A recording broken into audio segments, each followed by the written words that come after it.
नमस्कार दोस्तों, आज की कहानी है खो दिया पति को। अरे बिंदु शर्मा जी, आप यहाँ? नहीं, अब सिर्फ बिंदु। अब यही मेरा घर है।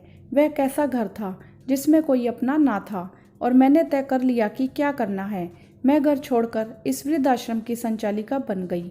बिंदु अपनी सहेली अनीता, जो वृद्धाश्रम में अपने पति के जन्मदिन पर कपड़े देने आई थी, को अपनी कहानी सुनाते सुनाते रो पड़ी। बिंदु और अविनाश की लव मैरिज थी। दोनों ही कॉलेज में प्रोफेसर थे। अविनाश के परिवार में उसके माता पिता, बड़े भाई भाभी थे। बड़े भाई भाभी की कोई संतान नहीं थी। शादी को 10 साल हो गए थे। बिंदु और अविनाश की 3 वर्ष की प्यारी सी बच्ची थी, प्रिया। घर का वातावरण बहुत प्यार भरा था। बिंदु अपनी जेठानी की गोद में प्रिया को डालकर कहती, भाभी ये आपकी ही बच्ची है, आप दुखी मत हुआ करो। क्योंकि जेठानी हमेशा अवसाद में रहती थी। उनके साथ वह प्रिया को छोड़ निश्चिंत होकर कॉलेज जाती। पर कॉलेज से लौटकर अपनी सारी ममता उस पर उड़ेल देती। प्रिया के साथ वह क्वालिटी टाइम बिताती। दोनों का प्यार पाकर उसका स्वस्थ पालन हो रहा था। एक दिन बिंदु घर लौटकर अविनाश से बोली, मेरा ट्रांसफ़र इंदौर हो गया है। अरे तो कैंसिल करवा लो। बिंदु बोली, ऐसा नहीं हो सकता, मुझे 6 महीने तो वहाँ रहना ही पड़ेगा।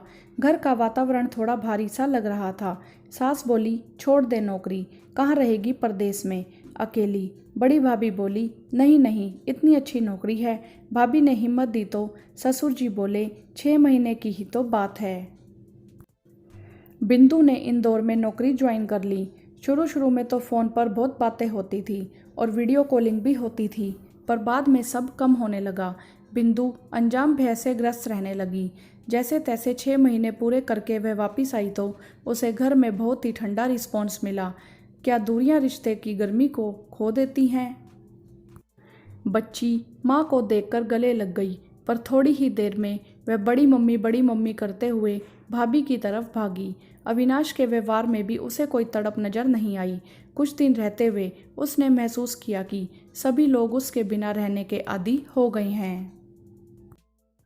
मायके में तो माता पिता थे ही नहीं, भाई भाभी विदेश में थे।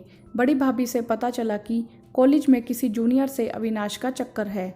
रोज देर से पी कर लौटता। माँ पापा लड़ते तो उनसे बहस करता। बच्ची सहम कर मुझसे लिपट जाती। बिंदु ने महसूस किया, बेटी तो उसके पास आती ही नहीं। सास ससुर तो अपना वक्त काट रहे थे। उन्हें घर के झमेले से कोई लेना देना नहीं था। बिंदु और अविनाश की जब नई नई शादी हुई थी तो वह रोज शाम को वृद्धाश्रम जाया करते थे और सबसे मिलते थे और उन्हें आवश्यक चीज़ें बांटा करते थे। आश्रम के संस्थापक बिंदु को बहुत पसंद करते थे, क्योंकि वृद्धाश्रम के सभी सदस्यों की वह चहेती बन गई थी। अपनी कहानी सुनाकर बिंदु बोली, मैंने सोचा जहाँ मेरी ज़रूरत नहीं वहाँ रहने से कोई मतलब नहीं। यहाँ मुझे हर सदस्य प्यार करता है, सबको मेरी ज़रूरत है। बिस्तर पर पड़े हर वृद्ध को मेरी ज़रूरत है। बिंदु बिंदु करते उनके मुंह सूखते हैं। वृद्धों की सेवा करने में बहुत आनंद आता है, दुआएं भी मिलती हैं। मुझे मेरे जीने का मकसद मिल गया। अनीता बोली, तुमने बहुत सही किया, अब चलती हूँ, तुमसे मिलने आती रहूँगी। दोस्तों, ऐसा भी होता है क्या? एक स्त्री एक पुरुष के लिए सारी जिंदगी निछावर कर देती है और पति थोड़ी सी दूरी होने पर नया साथ ढूंढने लगता है। किसी हमसफर का सहारा बिंदु भी ले सकती थी, परंतु उसने यह मार्ग नहीं चुना। तभी स्त्री को महान यूं नहीं कहा जाता। आपकी इस विषय में क्या राय है? आप हमें कमेंट करके ज़रूर बताएं। वीडियो को लाइक करें, शेयर करें और चैनल को सब्सक्राइब भी करें। धन्यवाद।